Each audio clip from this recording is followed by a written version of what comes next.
హైదరాబాద్ లో వర్షం దంచి కొడుతోంది. పలు ప్రాంతాల్లో భారీ వర్షం కురుస్తోంది. మధ్యాహ్నం వరకు పొడిగా ఉన్న వాతావరణం కాస్త ఉన్నట్టుండి మారిపోయింది. ఒక్కసారిగా ఆకాశం మేఘామృతమైంది. కారు మబ్బులు కమ్మేసి జోరువాన కురిసింది. దీంతో నగరంలోని రోడ్లన్నీ జలమయమయ్యాయి. లోతట్టు ప్రాంతాల్లోకి వరద భారీగా చేరింది. ఇక భారీ వర్షంతో ఆఫీసుల నుంచి ఇళ్లకు వెళ్లాల్సిన ఉద్యోగులు తీవ్ర ఇబ్బందులు పడుతున్నారు.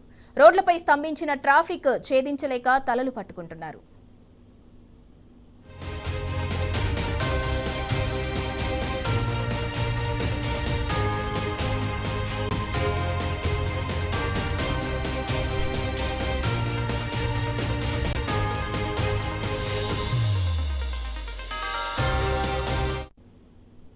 ఇక హైదరాబాద్ లో వర్షానికి సంబంధించి మరింత సమాచారం మా ప్రతినిధి అరవింద్ అందిస్తారు. అరవింద్, ఆఫీసుల నుంచి జనమంతా కూడా ఇళ్లకు వెళ్లే సమయము పీక్ అవర్స్ కావడంతో ఎక్కడికక్కడ ట్రాఫిక్ కూడా భారీగా స్తంభించినట్లు తెలుస్తోంది. ఒక్కసారిగా హైదరాబాద్ లో వాతావరణం కూడా మారిపోయింది. వెదర్ కి సంబంధించిన అప్డేట్ ఏంటి? ఇందిరా, ఏదైతే చూసుకుంటే గత 3 రోజుల నుండి తెలంగాణ రాష్ట్ర వ్యాప్తంగా కూడా భారీ నుండి అతి భారీ వర్షాలు కూడా కురుస్తున్నాయి. ప్రధానంగా చూసుకుంటే ఈ రోజు ఉదయం సమయంలో కొంచెం ఎండ వాతావరణం కనిపించింది. ఒకటేసారిగా మధ్యాహ్నం అయ్యేసరికి భారీగా వర్షం కూడా హైదరాబాద్ లో కొట్టిందని కూడా ప్రధానంగా చూసుకోవచ్చు. ఇప్పటికే కొన్ని ప్రాంతాల్లో, లోతట్టు ప్రాంతాల్లో భారీగా వరద రావడం, నీరు చేరడం ఇది తీవ్రంగా ఇబ్బందిగా మారింది. మరి ఇది సాయంత్రం కాబట్టి పీక్ టైం, అంటే అందరూ ఆఫీస్ నుండి ఇంటికి వెళ్లే సమయం కాబట్టి అందరికీ పీక్ టైం కాబట్టి భారీగా ట్రాఫిక్ జామ్ కావడం, భారీగా వరద నీరు చేరడం కూడా అందరినీ ఇబ్బందికి గురి చేస్తుంది. కనీసం ప్రభుత్వ అధికారులు కూడా ఎక్కడ కూడా ఇలాంటి హెచ్చరిక ఉందని ముందే తెలిసినా గానీ ఎవరు కూడా పట్టించుకోకపోవడం ఇది చాలా హాస్యాస్పదంగా ఉంది. మరి ప్రధానంగా చూసుకుంటే మాసప్ ట్యాంక్, ఖైరతాబాద్ ఈ ప్రాంతాల్లో భారీగా వరద చేరింది. భారీగా కూడా ట్రాఫిక్ జామ్ కూడా ఇక్కడ భారీగా అవుతుంది. మరి ప్రధానంగా చూసుకుంటే కొన్ని డ్రైనేజీలు కూడా ఇప్పటికే నిండి వాటర్ కూడా బయటకు వచ్చే పరిస్థితి కూడా ప్రధానంగా కనిపిస్తుంది. ఇప్పటికే రానున్న 3 రోజుల పాటు భారీ వర్షాలు ఉన్నాయని కూడా అధికారులు హెచ్చరిస్తున్నారు. కానీ ప్రభుత్వం మాత్రం ఎలాంటి నిమ్మకు నీరెత్తని పరిస్థితి కూడా మనకు కనిపిస్తుంది. ప్రధానంగా చూసుకుంటే కొన్ని ఏరియాలో మాత్రం ఇప్పటికంటే అబిడ్స్, కోటి, RTC cross road, Musheerabad, Secunderabad, అలాగనే మరి చూసుకుంటే బంజారాహిల్స్, జూబ్లీహిల్స్, మాదాపూర్, హైటెక్ సిటీ, యూసఫ్ కూడా, మధురా నగర్, అమీర్పేట ఈ ప్రాంతాల్లో కూడా ఇప్పటికే భారీ వర్షం కూడా కొట్టిందని కూడా చూసుకోవచ్చు. అక్కడ లోతట్టు ప్రాంతాలు కూడా కొన్ని నీరు చేరి జలమయమై ప్రజలందరూ కూడా అస్తవ్యస్తంగా అవుతున్నారు. ప్రభుత్వం గతంలో ఇదే జరిగింది. ఇది జరిగినప్పుడు కూడా ప్రభుత్వం గతంలో చేసినట్టే అదే తప్పులు కూడా మరి ఈసారి కూడా అలానే కంటిన్యూ చేస్తుంది. ఎందుకంటే రాష్ట్ర ప్రభుత్వానికి అధికారులు కానీ, వాతావరణ శాఖ కానీ ఎందరూ పలుమార్లు హెచ్చరించినా కూడా తూతూ మంత్రంగానే, నామమాత్రంగానే సహాయక చర్యలు చేపడుతున్నారు. కానీ ఎక్కడ కూడా పర్మనెంట్ సొల్యూషన్ లేకుండా కూడా చూస్తున్నారు. మరి ప్రధానంగా చూసుకుంటే ఇక్కడ ఈ భారీ వర్షానికి ఆఫీస్కి వెళ్లే వాళ్ళందరూ ఇబ్బందిగా మారి చాలా ట్రాఫిక్ జామ్ అవుతుంది. ఎక్కడ కూడా ఏ పరిస్థితిలో చూసినా కూడా భారీ ట్రాఫిక్ జామ్ కూడా అయ్యే అవకాశాలు ఉన్నాయి. సింధురా, అరవింద్, అంటే కొన్ని ఏరియాలలో హైదరాబాద్ లో చూసుకున్నట్లయితే రోడ్లన్నీ కూడా చెరువులను తలపిస్తున్నాయి. అంటే మ్యాన్ హోల్స్ ఎక్కడెక్కడ ఉన్నాయి ఏంటి, వార్నింగ్ బోర్డ్స్ కావచ్చు, సైన్ బోర్డ్స్ కావచ్చు, జీహెచ్ఎంసీ అధికారులు ఏమన్నా అక్కడ ఏర్పాటు చేశారా? ఇటువంటి భారీ వర్షం కొట్టినప్పుడు ప్రధానంగా జీహెచ్ఎంసీ అధికారులు చొరవ తీసుకొని మరి ఎక్కడైతే లోతట్టు ప్రాంతాలనే అక్కడ హెచ్చరిక బోర్డ్స్ పెడతారు. ఎక్కడైతే మ్యాన్ హోల్స్ దాని వల్ల ఎఫెక్ట్ అవుతాయి కాబట్టి అక్కడ కూడా మ్యాన్ హోల్స్ పెడతారు.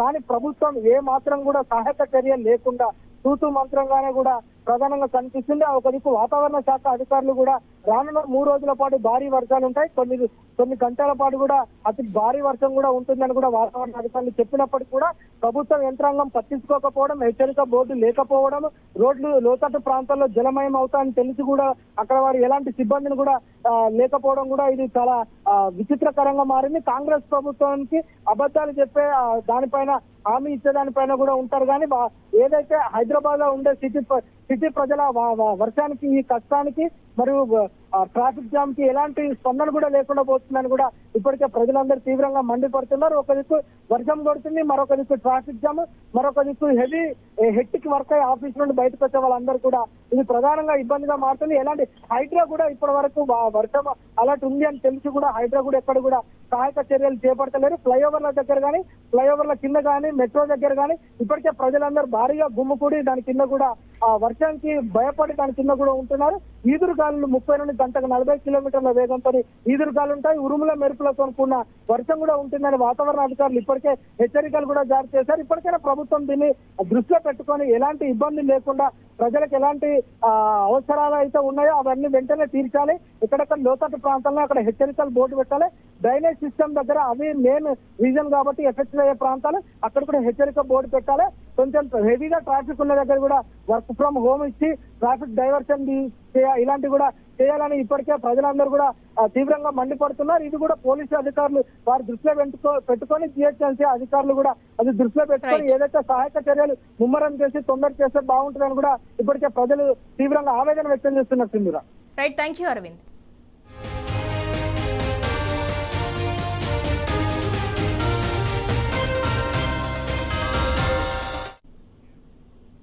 రాష్ట్రానికి 5 రోజుల పాటు వర్ష సూచన ఉందని వాతావరణ శాఖ ప్రకటించింది. గత 24 గంటల్లో నిజామాబాద్, కామారెడ్డి జిల్లాల్లో అత్యంత భారీ వర్షం నమోదైంది. నిజామాబాద్, కామారెడ్డి, నిర్మల్, జగిత్యాల, ఆదిలాబాద్, వికారాబాద్, సంగారెడ్డి, మెదక్, పెద్దపల్లి, కరీంనగర్ జిల్లాల్లో చాలా చోట్ల భారీ వర్షాలు కురిశాయి. గాంధారిలో అత్యధికంగా 27 సెంటీమీటర్లు, బాన్సువాడలో 24 సెంటీమీటర్ల జోరు వాన పడింది. రాగల 24 గంటల్లో ఆదిలాబాద్, నిర్మల్, కుమరం భీం, ఆసిఫాబాద్ జిల్లాల్లో అక్కడక్కడ భారీ వర్షాలు కురిసే అవకాశం ఉందని వాతావరణ శాఖ అధికారి నాగరత్న తెలిపారు. వివరాలు గడిచిన 24 గంటల్లో చూసుకున్నట్లయితే గడిచిన 24 గంటల్లో మనకు నిజామాబాద్, కామారెడ్డి ప్రాంతంలో అత్యధిక వర్షపాతాలు, అత్యంత భారీ వర్షం నమోదయ్యాయి. అట్లాగే నిజామాబాద్, కామారెడ్డి, నిర్మల్, జగిత్యాల్, ఆదిలాబాద్, అట్లాగే ఇటువైపు చూసుకుంటే మనకు వికారాబాద్, సంగారెడ్డి, మెదక్, కరీంనగర్, పెద్దపల్లి ప్రాంతాల్లో కూడా అతి భారీ వర్షాలు కూడా చాలా చోట్ల నమోదయ్యాయి. అత్యధికంగా చూసుకున్నట్లయితే వర్షపాతం 27 సెంటీమీటర్లు గాంధారి ప్రదేశంలోని, అట్లాగే 24 సెంటీమీటర్లు బన్స్వాడ ప్రాంతంలో నమోదయ్యాయి. ఈ సినాప్టిక్ ఫీచర్స్ ఏవైతే ఉన్నాయో అవి చూసుకున్నట్లయితే వాతావరణ పరిస్థితులు నిన్నటి వరకు కొనసాగుతూ ఉన్నటువంటి అల్పపీడనం ఈ రోజు ఉదయం కాస్త బలహీనపడి ఇవి మనకి ఆగ్నేయ మధ్యప్రదేశ్ ప్రాంతానికి మూవ్ అయిపోవటం జరిగింది. అట్లాగే ఈ రెయిన్ఫాల్ ఇంటెన్సిటీ ప్యాటర్న్స్ అవి కూడా మనం చూసుకున్నట్లయితే రెయిన్ఫాల్ మనకి రానున్న 5 రోజుల వరకు కూడా కొన్ని చోట్ల తేలికపాటి నుంచి మోస్తారు వర్షాలు కురిసే అవకాశాలు ఉన్నాయి. అట్లాగే ఈ రోజు ఎల్లో వార్నింగ్స్ జారీ చేయగా 3 జిల్లాలకు ఆదిలాబాద్, నిర్మల్, కుమరం భీం ప్రాంతాలకు ఈ భారీ వర్ష సూచనలు, అట్లాగే తేలికపాటి నుంచి మోస్తారు వర్షాలతో పాటుగా 1-2 చోట్ల భారీ వర్షాలు కురిసే అవకాశాలు కనిపిస్తున్నాయి రాగల 24 గంటల్లోని. ఉమ్మడి మెదక్ జిల్లా వ్యాప్తంగా కురిసిన భారీ వర్షాలకు జనజీవనం అతలాకుతలమైంది. తొగుట మండలంలో చెరువులు, కుంటలు అలుగుపారాయి. వాగులు ఉధృతంగా ప్రవహించాయి. చందాపూర్ చెరువు మత్తడి తుంకింది. భారీ వరద రావడంతో చెరువుకు 4 చోట్ల కట్టలు గండిపడింది. పంట పొలాల్లోకి వరద నీరు చేరి సుమారు 50 ఎకరాల్లో వరి, మొక్కజొన్న, పత్తి పంటలు దెబ్బతిన్నాయి. పంట పొలాల్లో మట్టి, ఇసుక మేటలు వేశాయి. కళ్ల ముందే వేసిన పంటలు వరద పాలు కావడంతో రైతులు కన్నీటి పర్యంతమవుతున్నారు. ప్రభుత్వం తమను ఆదుకోవాలని అన్నదాతలు డిమాండ్ చేస్తున్నారు. ఇక దీనిపై మరింత సమాచారం మా ప్రతినిధి రంగాచారి అందిస్తారు. మెదక్ జిల్లా వ్యాప్తంగా 2 రోజుల పాటు కురిసినటువంటి భారీ వర్షాలు జనజీవితాన్ని ఒక్కసారిగా స్తంభింపజేశాయి. అతలాకుతలం చేసినటువంటి పరిస్థితి కూడా కనిపించింది. ముఖ్యంగా ఇటు ఉమ్మడి మెదక్ జిల్లాలోని సిద్దిపేట, మెదకు, సంగారెడ్డి ప్రాంతాల్లో కురిసినటువంటి భారీ వర్షాలు చాలా తీవ్రమైనటువంటి నష్టాన్ని కూడా కలిగించాయి. కొంతమందికి ఏమో ఆస్తి నష్టాన్ని కలిగిస్తే, కొంతమందికి ముఖ్యంగా రైతులకు తీవ్రమైనటువంటి పంటలు నష్టం కలిగించినటువంటి పరిస్థితి కనిపిస్తోంది. అనేక ప్రాంతాల్లో చెరువులకు గండ్లు పడి పంట పొలాల్లోకి వరద నీరంతా వచ్చి చేరిన నేపథ్యంలో రైతులు మొన్ననే వేసుకున్నటువంటి వరి పంట కావచ్చు, మొక్కజొన్న పంట కావచ్చు, పత్తి పంటలు కావచ్చు, ఇవన్నిటికీ తీవ్రమైనటువంటి నష్టాన్ని కలగజేసింది. హవేలీ, గన్పూర్ ప్రాంతాల్లో కూడా పెద్ద ఎత్తున నష్టం పంటలకు వాటిల్లినట్టుగా తెలుస్తుంది. అటు కట్టలు తెగిపోయి పంట పొలాల్లోకి వరద నీరు వచ్చినటువంటి పరిస్థితి కూడా అక్కడ కూడా కనిపించింది.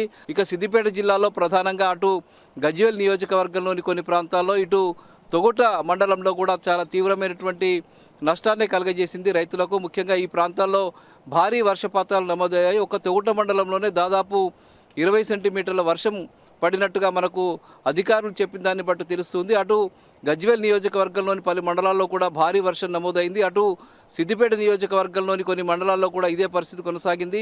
భారీ వర్షాలకు ఆ వరద నీరంతా వచ్చి చేరినటువంటి నేపథ్యంలో పంట పొలాలు ముంపుకు గురైపోయి ఆ పంట పొలాల్లోకి ఇసుక మేటలు వేసి మట్టి మేటలు వేసి చాలా ఇబ్బందులు ఎదుర్కొన్నటువంటి పరిస్థితి కూడా కనిపించింది. చాలా ప్రాంతాలు రోడ్లు కూడా తెగిపోయినటువంటి పరిస్థితి. అటు చాలా ప్రాంతాలకు గ్రామాలకు కూడా కనెక్టివిటీ దెబ్బతినిపోయినటువంటి పరిస్థితి. రాకపోకలకు కూడా పూర్తి స్థాయిలో అంతరాయం కలిగింది. స్తంభించిపోయినటువంటి పరిస్థితి ఉంది. ప్రస్తుతం మనం తొగుట మండలం వెంకట్రావుపేట సమీపంలో ఉన్న వెంకట్రావుపేట వద్ద ఉన్నటువంటి జప్తి లింగారెడ్డిపల్లి గ్రామ చెరువు వద్ద ఉన్నాం. ఈ చెరువు సమీపంలోని ఒక దారి వరద తాకిడికి పూర్తిగా కొట్టుకుపోయినటువంటి పరిస్థితి. ఇది చెరువు కట్ట. ఇది చెరువు కట్ట కొట్టుకుపోయి కింద ఉన్నటువంటి ప్రాంతాలకు నీరంతా కూడా వరద నీరంతా కూడా కింది ప్రాంతాలకు తరలి వెళ్ళినటువంటి పరిస్థితి ఉంది. ముఖ్యంగా ఈ ప్రాంతానికి సంబంధించిన కనెక్టివిటీ ముఖ్యంగా అటు తొగుట నుంచి జప్తి లింగారెడ్డిపల్లికి ఇక్కడి ప్రజలు వస్తారు, రైతులు వస్తారు. ఈ ప్రాంతాల్లో కూడా పూర్తిగా కనెక్టివిటీ తెగిపోయి వాళ్ళంతా కూడా ఇబ్బందులు ఎదుర్కొంటున్నటువంటి పరిస్థితి ఉంది. మరోవైపు ఈ చెరువు కూడా మరీ కొద్దిసేపట్లో గండిపడేటువంటి నేపథ్యంలో ఇక్కడ రైతులంతా చేరి దాన్ని కాపాడుకోవడం కోసం, చెరువుని కాపాడుకోవడం కోసం వాళ్ళు ప్రయత్నాలు చేస్తూ ఉన్నారు. ఇక్కడ దీంట్లో మట్టి వేసి దీన్ని కాపాడుకోవడం కోసం ఒక ప్రయత్నం అయితే చేస్తూ ఉన్నారు. అయితే మళ్ళీ కనుక భారీ వర్షాలు కురిస్తే దీని పరిస్థితి ఎట్లా ఉంటుందనేది మాత్రం ఇంకా ప్రశ్నార్థకంగా ఉందని చెప్పవచ్చు. అయితే ఈ అలుగు పారుతుంది. మనం ఈ చెరువు అలుగు అయితే వెళుతూ ఉన్నది. ఈరోజు అయితే వీళ్ళు ప్రయత్నం చేసి ఈ చెరువుకు తాత్కాలికంగా కొంత మట్టి వేసి కాపాడుకోవడానికి అయితే ఒక ప్రయత్నం అయితే చేస్తూ ఉన్నారు. భవిష్యత్తులో దీని పరిస్థితి ఏమిటనేది మాత్రం ఇంకా మనం ఇప్పుడే చెప్పలేనటువంటి పరిస్థితి ఉంది. దీనికి సంబంధించి ఇక్కడ కొంతమంది రైతులు ఉన్నారు, వాళ్ళతో ఒకసారి మాట్లాడదాం. ఇక్కడ ఏం జరిగింది, అసలు ఏమిటి అనే విషయం చెప్పండి. ఏం జరిగింది అసలు? గత 2-3 రోజుల నుంచి కురుస్తున్న భారీ వర్షాలకు పైన నుంచి వస్తున్న వనం చెరువు నుంచి కానీ మీద నుంచి సోమని అనుకుంటా కానీ గోకులం చెరువు వాటి నుంచి వస్తున్న భారీ వరద అంత వచ్చి మా తుంగ చెరువు చేరడంతో బయటకు వాటర్ వెళ్ళే పరిస్థితి తక్కువ ఉండడంతో వాటర్ ఫుల్ అయిపోయి అలుగు అటు సైడ్ ఇటు సైడ్ కట్ట మీదకి నుంచి పొంగి పొరలంతో నిన్న రాత్రి నుంచి పొంగి పొరలి దాదాపు సగం 75% కట్ట తెగిపోయింది. పొద్దున ఉదయం 8 గంటలకు 7 గంటలకు మేము చూసి ఇరిగేషన్ వాళ్ళకు, రెవెన్యూ వాళ్ళకు, పోలీస్ వాళ్ళకు ఇన్ఫామ్ చేయడంతో వాళ్ళు హుటాహుటిన స్పందించి ఇమీడియట్గా సిఐ గారు, ఇరిగేషన్ ఏఈ గారు, ఎంఆర్ఓ గారు వచ్చి చూసి టిప్పర్లతోటి మట్టి తెప్పించి పూడ్చే కార్యక్రమం చేస్తున్నారు. అది ఇంకేమైనా కొంచెం లేట్ అయి ఉంటే పూర్తి స్థాయిలో నష్టం జరిగి రైతులంతా తీవ్రంగా నష్టపోయేటోళ్ళు. ఈ 2-3 రోజుల నుంచి కురుస్తున్న భారీ వర్షాల వల్ల ఈ నష్టం జరిగింది. ఈ తుంగ చెరువు ఎఫ్టీ లెవెల్ పెంచడం జరిగింది. పెంచడం మూలంగానే ఈరోజు ఎక్కువ నీళ్ళు వస్తే ఈ కట్ట డ్యామేజ్ అయ్యే అవకాశం ఉంది. కాబట్టి ఇప్పటికైనా అధికారులు స్పందించి పాత ఎఫ్టీఎల్ లెవెల్ను పునరుద్ధరణ చేసి ఎఫ్టీ లెవెల్ తీసుకొస్తే ఈ కట్ట ప్రమాదం జరిగే అవకాశం ఉండదని చెప్పి కూడా తెలియజేస్తాం. మేము కూడా అదే అంటున్నాం సార్, మా పొలాలు ఇక్కడనే ఉన్నాయి. మేము ఫస్ట్ పొద్దున మేమే వచ్చినాము.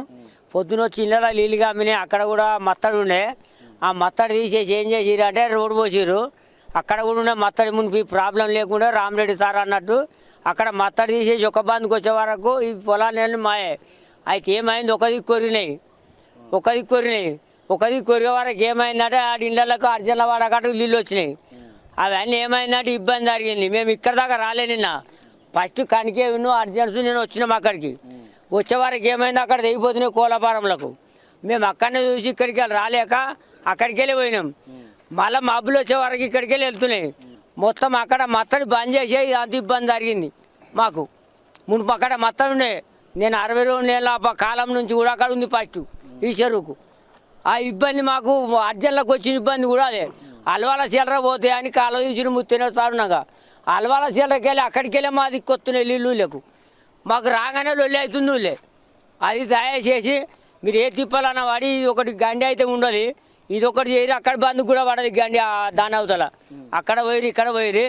అదొక కాలం మాత్రం తీపిస్తే ప్రయోజనం కావాలా. మత్తడి చేస్తారా ఏం చేస్తారో మాది. అది 8 రోజుల మా ఇల్లు అవుతున్నాయి అర్జెంట్ల వాడకటి. బంజారుపల్లి, లింగాపూరు, వెంకట్రావుపేట, చందాపూర్ నుంచి ఫీడర్చల్ నుంచి ఫ్లోటింగ్ ఎక్కువ ఉంటుంది. కాబట్టి ఒకటి దయచేసి ఏంటంటే దీన్ని ఇంతకుముందుకు ఎఫ్టీఎల్ ఉన్న కాడికి ఉంచితే ఎఫ్టీఎల్తో పాటు ఎస్సీ కాలనీకి నీళ్ళు రాకుండా చూడాలంటే మనం ఖచ్చితంగా ఇక్కడ నుంచి మత్తడు ఉన్న కాడికి మత్తడు ఉంచాలి. దాన్ని కూడా ఏదైతే దాన్ని రివాల్యుయేషన్ చేసి దాన్ని కూడా సెట్ చేస్తే నీళ్ళు కూడా రావని అయితే మేము అనుకుంటున్నాం. దాంతోపాటు దీనికి ఏంటంటే తుంగ చెరువు అప్పటి నుంచి అయినా కానీ ఈ ఫీడర్ ఛానల్ ఇప్పటి నుంచి కాదు, మరి కాకతీయులు ఉన్నప్పటి నుంచి కూడా మాకు కాలువ ఉంది. ఆ కాలువ ద్వారా నీళ్ళు వచ్చేటి. మరి దీన్ని అయితే ఖచ్చితంగా పొద్దున్న నుంచి మేము చూసేసరికి అయితే ఈ గండి పెద్దగా పడ్డది. ఈ గండిని పూడ్చడానికి పొద్దున్న నుంచి అయితే అందరి మరి అధికారుల సహకారం కూడా తీసుకున్నాం. పొద్దున సిఐ గారు కానీ, ఎస్ఐ గారు కానీ, ఎంఆర్ఓ గారు కానీ, ఇరిగేషన్ డిపార్ట్మెంట్ మొత్తం పూర్తిగా ఇక్కడ నిమగ్నమై ఈ గండిని అయితే ఫస్ట్ అయితే కట్టను దాన్ని నిర్మాణం చేసుకుంటే అప్పుడు బాగుంటుందని మేము మాది ఎస్సీ కాలనీలో మొత్తం మా దగ్గర ఫోటోలు గిట్లా వీడియోలు గిట్లా అన్నీ ఉన్నాయి. కావాల్సి ఉంటే మా మొత్తం బియ్యం సంచులు కానీ వాటర్ కానీ మొత్తం మా ఇళ్ళలోకి వచ్చి పడ్డది. మొత్తం మాకు రాత్రి 3 గంటల నుంచి ఎవరికి నిద్ర లేవు. మొత్తం అందరం అక్కడనే ఎక్కడోళ్ళం అక్కడ మేల్కతోటి ఉండిపోయినాం. ఆ పరిస్థితి ఏంటంటే ఆ కట్టుకాలువ ఒకటి కాలువ ఉంది సార్, ఆ కాలువ మొత్తం నిండిపోయి మా ఇళ్ళలోకి వస్తున్నాయి ఆ వాటర్ అనేవి. ఇక్కడ బయటికి వెళ్తలేవు అవి. అక్కడి వాటర్ కూడా అక్కడి అలవాళ్ళకి వెళ్ళే వాటర్ అవి వెళ్తలేవు సార్. అవి కూడా ఇక్కడికే అవి ఇక్కడ మా ఇళ్ళకే వస్తున్నాయి. ఆ వాటర్ ఫుల్ స్టోరేజ్ అయిపోయి బియ్యం సంచులు కానీ మసాలాలు యూరియాలు ప్రతి ఒక్కటి మొత్తం నానిపోయినాయి సార్. ఇక్కడ వాటర్ అక్కడనే నిలిచిపోయినాయి. వాళ్ళు చాలా ఇబ్బంది పడిపోతారు. ఇంత భారీ వర్షాలు కురిసినప్పటికీ కూడా మన కేసీఆర్ గారి ఆధ్వర్యంలో మిషన్ కాకతీయ పనులు సమర్థవంతంగా పనిచేయడం మూలంగానే వాస్తవానికి ఇంత పెద్ద ఫ్లోటింగ్ తట్టుకుని కూడా చెరువుగడ్డ నిలబడాయి. వాస్తవానికి గతంలో 4 విడతలుగా చేసినటువంటి మిషన్ కాకతీయ పనుల మూలంగా చెరువులు లోతైపోయినాయి, కట్టలు కూడా బందోబస్తు అయిపోయినాయి. కట్టలు మత్తడులు తూములు అన్నీ మంచిగా చేసారు కాబట్టి ఎక్కడ కూడా ఇప్పుడు సిద్దిపేట జిల్లాలో కావచ్చు, మీరు ఎక్కడ ఏ జిల్లాలో అయినా సరే చెరువు కట్టలు తగిన దాఖలు చాలా తక్కువ ఉన్నాయి గతంలో పోలిస్తే. గతంలో అయితే చెరువు కట్టల మరమ్మతు చేసింది ఏం లేదు. గతంలో చిన్న వర్షం కొడితేనే కుంటలకు బుంగలు పడేది, కట్టలు కొట్టుకుపోయే పరిస్థితి ఉండేది. కానీ కేసీఆర్ హయాంలో చేసినటువంటి మిషన్ కాకతీయ మూలంగా చెరువులు లోతైపోయినాయి, తర్వాత కట్టలు అన్ని బందోబస్తు అయినాయి. కాబట్టి ఇంత సమస్య వచ్చినప్పటికి కూడా పెద్ద సమస్య జరగలేవు. కాబట్టి రైతుల కోసం కేసీఆర్ గారు చేసిన కృషి మేము మరవలేమని చెప్పి ఇది మనకి ఇక్కడ రైతులు చెప్తున్న విషయం. ముఖ్యంగా ఒకవేళ కనుక ఇది పూర్తి స్థాయిలో గండి పడి ఉంటే మాత్రం చాలా తీవ్రమైనటువంటి నష్టం వాటిల్లేదని చెప్తున్నారు. మరోవైపు ఇక్కడ ఉండేటువంటి ఈ చెరువు పక్కనే ఉండేటువంటి ఎస్సీ కాలనీ ఉంటుంది, జప్తిలింగారెడ్డిపల్లికి సంబంధించిన ఎస్సీ కాలనీ ఉంటుంది. ఈ ఎస్సీ కాలనీలోకి ఈ చెరువుకు సంబంధించిన కట్టు కాలువ పొంగి పొర్లి ఆ ఎస్సీ కాలనీలో కూడా భారీగా వరద నీరు వచ్చిన నేపథ్యంలో ఆ కాలనీకి సంబంధించిన అనేక ఇళ్లలోకి కూడా వరద నీరు వెళ్ళి ఇళ్లలో ఉండేటువంటి నిత్యావసర సరుకులు వస్తువులు పూర్తిగా తడిసిపోయి వాళ్ళకు తీవ్రమైనటువంటి నష్టం కూడా కలిగించిందని చెప్పి వాళ్ళు చెప్తూ ఉన్నారు. వాళ్ళకు కూడా నష్టపరిహారం అందించాలని చెప్పి వాళ్ళు కూడా కోరుతున్నటువంటి పరిస్థితి కనిపిస్తుంది. మరోవైపు ఇంత భారీ ఎత్తున వర్షాలు పడ్డప్పటికీ కూడా, భారీ నమోదైనప్పటికీ కూడా ఈ మాత్రం చెరువులు కాపాడబడ్డాయంటే, అవి తట్టుకుని నిలబడ్డాయంటే కేవలం అది కేసీఆర్ సమయంలో నిర్వహించినటువంటి మిషన్ కాకతీయకు సంబంధించిన పథకం ద్వారా అప్పుడు చెరువుల్ని బాగు చేసి కట్టల్ని స్ట్రెంథన్ చేసి కట్టల్ని కూడా మళ్ళీ వేసిన నేపథ్యంలో అవి కొంత కాపాడాయని చెప్పి కూడా వీళ్ళు చెప్తున్నారు. అందుకే అనూహ్యమైనటువంటి అతి భారీ వర్షాల నేపథ్యంలో కొన్ని చెరువులు గండ్లు పడ్డటువంటి పరిస్థితి కూడా కనిపించింది. కానీ మొత్తంగా చూస్తే మిషన్ కాకతీయ పథకం అయితే కొంత చెరువుల్ని కాపాడిందని చెప్పక తప్పదు. అది చాలా స్పష్టంగా ఇవాళ చెరువుని చూస్తే మనకు చాలా స్పష్టంగా అర్థమవుతుంది. మొత్తానికైతే ఒకవైపు ఈ వరదలు ఏవైతే ఉన్నాయో, వరదలు వచ్చి కాలువల ద్వారా వచ్చినటువంటి నీళ్లు కావచ్చు, వర్షం ద్వారా వచ్చినటువంటి వరదలు కావచ్చు, వీటన్నిటి ఫలితంగా పంటలకైతే తీవ్రమైనటువంటి నష్టం వాటిల్లింది. చాలా ప్రాంతాల్లో ఆస్తులు కూడా ధ్వంసమయ్యాయి.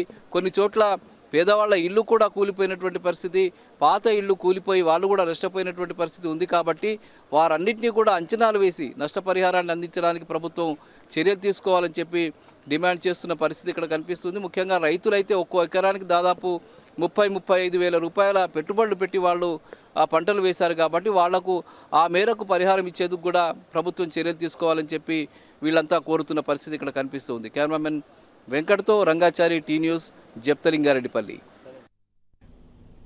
మెదక్ జిల్లా హవేలీ ఘనపూర్ మండలం రాజీపేట వద్ద వరదలో గల్లంతైన వ్యక్తి మృతదేహం లభ్యమైంది. ఆటోలో వెళ్లి నక్కవాగు ఉధృతికి గల్లంతైన యాదగౌడ్ మృతదేహాన్ని అధికారులు వెలికితీశారు. డ్రోన్తో గాలించి మృతదేహాన్ని గుర్తించారు. కాగా యాదయ్య ఆచూకీ కోసం అధికారులు 3 రోజులుగా తీవ్రంగా గాలిస్తున్నారు. యాదయ్యతో పాటు సత్యనారాయణ అనే మరో వ్యక్తి గల్లంతవగా ఇప్పటికే సత్యనారాయణ మృతదేహాన్ని వెలికితీశారు.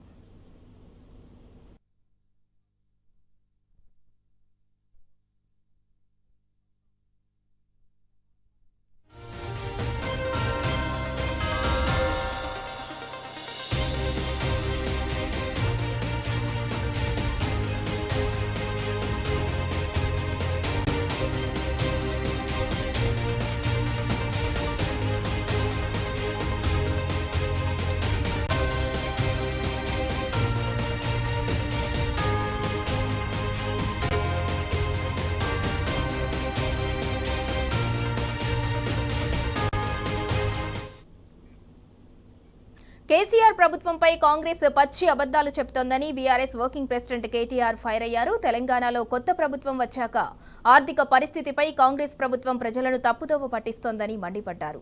కాంగ్రెస్ చేస్తున్న దుష్ప్రచారాన్ని బయటపెడుతూ పలు విషయాలను ఆయన ట్విట్టర్ వేదికగా వెల్లడించారు. రేవంత్ ప్రభుత్వం ప్రతి నెల 7,000 కోట్ల వడ్డీ చెల్లిస్తున్నారనేది శుద్ధ అబద్దమని స్పష్టం చేశారు. రాష్ట్రంలో కాంగ్రెస్ ప్రభుత్వం ఆర్థిక దుష్ప్రచారానికి పాల్పడుతోందని నిప్పులు చెరిగారు. సీఎం రేవంత్ ఇతర మంత్రులు రాష్ట్రం ప్రతి నెల 7,000 కోట్ల రుణ వడ్డీ చెల్లిస్తోందని తప్పుడు ప్రచారం చేస్తున్నారని కేటీఆర్ దుయ్యబట్టారు. కంప్ట్రోలర్ అండ్ ఆడిటర్ జనరల్ నివేదిక ఈ వాదన తప్పని తేల్చిందని ఆయన స్పష్టం చేశారు. వాస్తవానికి గత 4 నెలల్లో సగటు నెలవారీ వడ్డీ చెల్లింపు కేవలం 2,300 కోట్లు మాత్రమేనని వివరించారు. అంటే గత 4 నెలలకు కలిపి వడ్డీ 9,355 కోట్లని స్పష్టం చేశారు. కాంగ్రెస్ ప్రభుత్వం తమ వైఫల్యాలను కప్పిపుచ్చుకోవటానికి ఉద్దేశపూర్వకంగా రాష్ట్ర రుణభారాన్ని ఎక్కువ చేసి చూపిస్తోందని కేటీఆర్ విమర్శించారు. తెలంగాణ ప్రజలను తప్పుదారి పట్టించే ఈ దుష్ప్రచారాన్ని వెంటనే ఆపాలని, రాష్ట్ర ఆర్థిక వ్యవస్థను గాడిలో పెట్టాలని కేటీఆర్ డిమాండ్ చేశారు.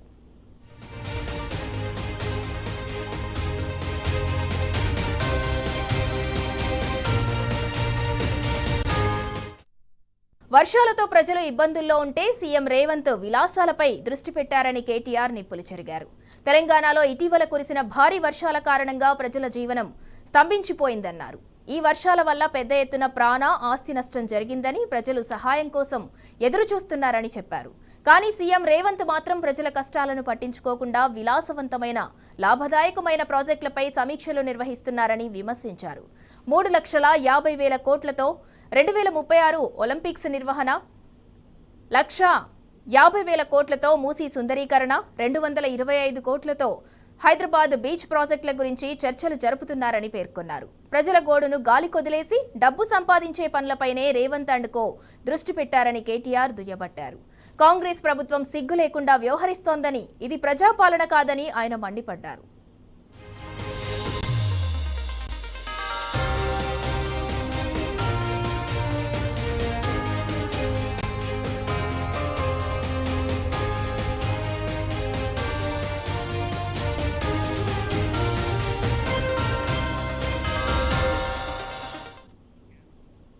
నాగర్ కర్నూలు జిల్లా రైతులు యూరియా కోసం పడరాని పాట్లు పడుతున్నారు. ఎరువుల కోసం PACSల వద్ద రోజుల తరబడి పడిగాపులు కాస్తున్నారు.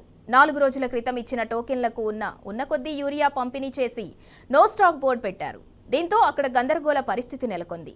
రైతులంతా PACS సిబ్బందితో వాగ్వాదానికి దిగటంతో పోలీసులు వారిని వారించే ప్రయత్నం చేశారు. అక్కడి నుంచి రైతులందరినీ పంపించారు. పైగా ప్రైవేట్ ఫర్టిలైజర్ షాపుల్లో యూరియా కొనుక్కోండంటూ ఉచిత సలహా ఇచ్చారని రైతులు ఆవేదన వ్యక్తం చేశారు. అక్కడ అధిక ధరలకు అమ్ముతున్నారన్న రైతులు ఇప్పుడు అది కూడా దొరికే పరిస్థితి లేదన్నారు.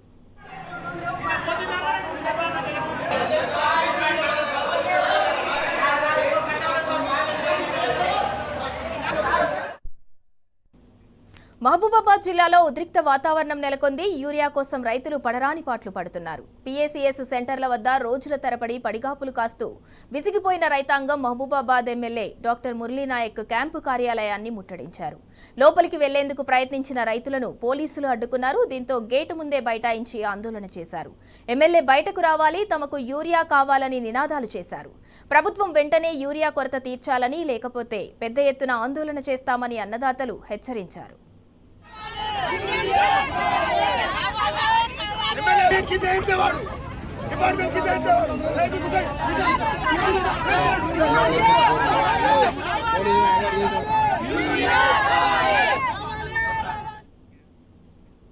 సీఎం రేవంత్ రెడ్డి బావమరిదికి చెందిన శోధా కన్స్ట్రక్షన్ కంపెనీపై బీఆర్ఎస్ నేత క్రిషాంక్ ఈడీకి ఫిర్యాదు చేశారు. ఈ మేరకు ఢిల్లీలోని ఈడీ కేంద్ర కార్యాలయానికి వెళ్లి కంప్లైంట్ ఇచ్చారు. కేవలం 7 లక్షల ఆర్థిక లావాదేవీలు ఉన్న రేవంత్ రెడ్డి బావమరిది శోధా కన్స్ట్రక్షన్ కు అమృత్ టెండర్లు, సింగరేణి మైనింగ్ కాంట్రాక్టు, డిండి ఇరిగేషన్ కాంట్రాక్ట్ ఇవ్వడంపై విచారణ చేపట్టాలని ఫిర్యాదులో పేర్కొన్నారు. ఇక రేవంత్ రెడ్డి PCC ప్రెసిడెంట్ గా ఉన్నప్పుడు ఏ కంపెనీ పేరుపై ఉన్న కారు వాడారో ఇప్పుడు అదే KLSR ఇన్ఫ్రాటెక్ కంపెనీకి కాంగ్రెస్ ప్రభుత్వం 650 కోట్ల విలువ గల 3 కాంట్రాక్టులు ఇవ్వటం చట్ట వ్యతిరేకమన్నారు. ఇటీవలే ఒక సంచలన కేసులో ఒత్తిడి పెరుగుతుందన్నారని తప్పుకున్న జడ్జి విషయంలో KLSR ఇన్ఫ్రాటెక్ సీఎం రేవంత్ పాత్రపై విచారణ జరపాలని ఈడీని కోరారు.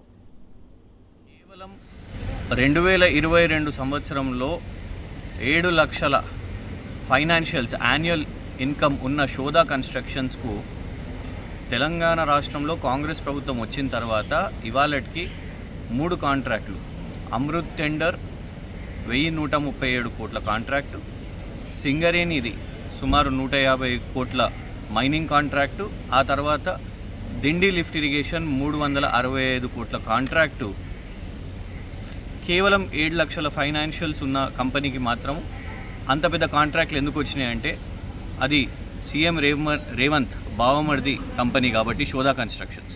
దాని మీద ఈరోజు ఈడీకి ఫిర్యాదు చేయడం జరిగింది. గతంలో కూడా బీఆర్ఎస్ వర్కింగ్ ప్రెసిడెంట్ కేటీఆర్ గారు కేంద్ర మంత్రికి దీని మీద ఫిర్యాదు చేసిండ్రు. కానీ ఇవాళకి కూడా మరి కేంద్రంలో ఉన్న బీజేపీ ఎందుకు విచారణ చేపడతలేదని, కేవలం ఇది ఒకటే కాదు, కేఎల్ఎస్ఆర్ ఇన్ఫ్రాటెక్ అనే సంస్థ గతంలో రేవంత్ గారు పీసీసీ ప్రెసిడెంట్గా కాంగ్రెస్ ఎంపీగా ఉన్నప్పుడు ఏ కారు అయితే ఉపయోగించుకున్నారో అది కేఎల్ఎస్ఆర్ ఇన్ఫ్రాటెక్ సంబంధించిన కారు. ఆ కారు కంపెనీ పేరు మీద రిజిస్టర్ అయి ఉన్నది. ఇవాళ ఆ కంపెనీకి కూడా 3 కాంట్రాక్టులు కట్టబెట్టడం జరిగింది. అంతేకాకుండా ఇటీవలే ఒక జడ్జి గారిని మరి ప్రెషర్ పెట్టి తను ఫేవరబుల్గా ఆర్డర్ ఇవ్వాలని ఒక సీనియర్ జడ్జి పెట్టినని జడ్జి ఎన్సీఎల్ఏటీలో శరత్ కుమార్ శర్మ గారు చెప్పడం జరిగింది. దానికి సంబంధించిన కేసు కూడా ఇదే కేఎల్ఎస్ఆర్ ఇన్ఫ్రాటెక్. మరి ఈ కేఎల్ఎస్ఆర్ ఇన్ఫ్రాటెక్కి రేవంత్ గారికి ఏం సంబంధం ఉన్నది, వాటి ఫైనాన్షియల్స్ మీద వీళ్ళకు వస్తున్న కాంట్రాక్ట్ల మీద విచారణ చేపట్టాలని ఇవాళ ఆధారాలతో సహా ఇక్కడ ఢిల్లీలో ఉన్న ఈడీ ఆఫీస్లో ఫిర్యాదు చేయడం జరిగింది. రంగారెడ్డి జిల్లా షేరిగూడలో శ్రీదత్త ఇన్స్టిట్యూషన్స్లో బీటెక్ ఫస్ట్ ఇయర్ ఓరియంటేషన్ కార్యక్రమాన్ని నిర్వహించారు. కార్యక్రమానికి ముఖ్య అతిథిగా plural technology director Bhanuprakash Reddy హాజరయ్యారు. శ్రీదత్త ఇంజనీరింగ్ విద్యా సంస్థల చైర్మన్ పాండురంగారెడ్డితో పాటు బీటెక్ ఫస్ట్ ఇయర్ విద్యార్థులు, తల్లిదండ్రులు తదితరులు ఓరియంటేషన్లో పాల్గొన్నారు. విద్యార్థులు సమయాన్ని వృధా చేయకుండా కష్టపడి చదవాలని పాండురంగారెడ్డి సూచించారు. ఈ 25 ఏళ్లలో మేము చేసిన అచీవ్మెంట్స్ అన్నీ కూడా వచ్చే సంవత్సరం మేము గర్వంగా బయటికి చెప్పుకుంటాం.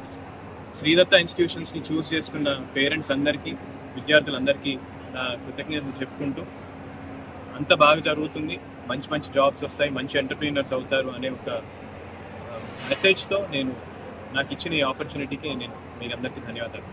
ఒక 25 సంవత్సరాలుగా ఈ నమ్మకం పెట్టుకొని మేము నారాయణపేటలో జర్నీ మొదలుపెట్టేసి ఇక్కడికి వచ్చేసి ఒక ప్రముఖ విద్యా సంస్థగా ఒక గ్రూప్గా ఎదిగి కొంత వేల మందికి ఒక ఉద్యోగాలు కల్పించి ఒక 100 మందికి ప్రతి సంవత్సరం ఒక అవుట్ గోయింగ్ బ్యాచ్ దాదాపు ఈ సంవత్సరం 800 పైనటువంటి విద్యార్థులకు కూడా ప్లేస్మెంట్ ఇప్పించడం జరిగింది. కాబట్టి ఈ అవకాశాన్ని ఇంకా ముందు రాబోయే రోజుల్లో ఒక యూనివర్సిటీ స్థాపించి యూనివర్సిటీ ద్వారా ఒక నేషనల్ లెవెల్లోనే కాకుండా ప్రపంచ ప్రఖ్యాతిగాంచినటువంటి విద్యా సంస్థలు ఏవైతే ఉన్నాయో అమెరికాలో కానివ్వండి, కెనడా కానివ్వండి, ఈరోజు యూకేలో కానివ్వండి, ఆస్ట్రేలియాలో కానివ్వండి, లేకపోతే చైనాలో ఉన్నటువంటి ఇలాంటి విద్యా సంస్థలన్నింటిలో కూడా టైఅప్ పెట్టుకోబోతుంది రాబోయే రోజు. I'm very happy and proud. And again I wanted to incise one statement. నాకు ఏదో 25 years కాలేజ్ అసలు వెళ్ళలేదు, కొత్త కాలేజ్ లాగా ఏదో కొత్త ఎనర్జీ లాగా ఉంది. Even I met lot of students కూడా కలిసాను నేను. They are all very much enthusiast. And greatest strength ఈ కాలేజ్కి, ఇన్స్టిట్యూషన్కి, దత్త ఇన్స్టిట్యూషన్కి ఏముందంటే వాళ్ళ అల్యూమిని అండి. This is the best part that I can see in one of the institution that I been here. Sridatta is not a name, it is a brand. It is a brand for excellence and it is a brand for placement. And I would like to congratulate all the parents and students who are all have opted this great institution to start their career, because Sridatta in this locality is the only institution who has witnessed and approved 100% placement. కొత్తగా ప్లేస్మెంట్సే కాకుండా entrepreneurship మీద కూడా focus చేసి incubation కూడా చేసి పిల్లలు ఉద్యోగాలు తీసుకోవాలి అనుకునే పిల్లలు కాకుండా ఉద్యోగాలు ఇచ్చే యువకులుగా మారాలి అనేది మా ఆకాంక్ష. సో దానికి ఎటువంటి సహకారాలు, సహాయమైన మేనేజ్మెంట్ తరఫున మేము చేయడానికి సిద్ధంగా ఉన్నాం. పేరెంట్స్ కూడా వాళ్ళ ఓరియంటేషన్ ప్రోగ్రామ్ ద్వారా అదే మెసేజ్ వాళ్ళకు కూడా కన్వే చేసి వాళ్ళ సహకారాలు కూడా ఉండాలనే విషయాన్ని మేము సుస్పష్టంగా తెలియజేశాం. ఇవి 360 degrees Telangana roundup updates. Keep watching T news.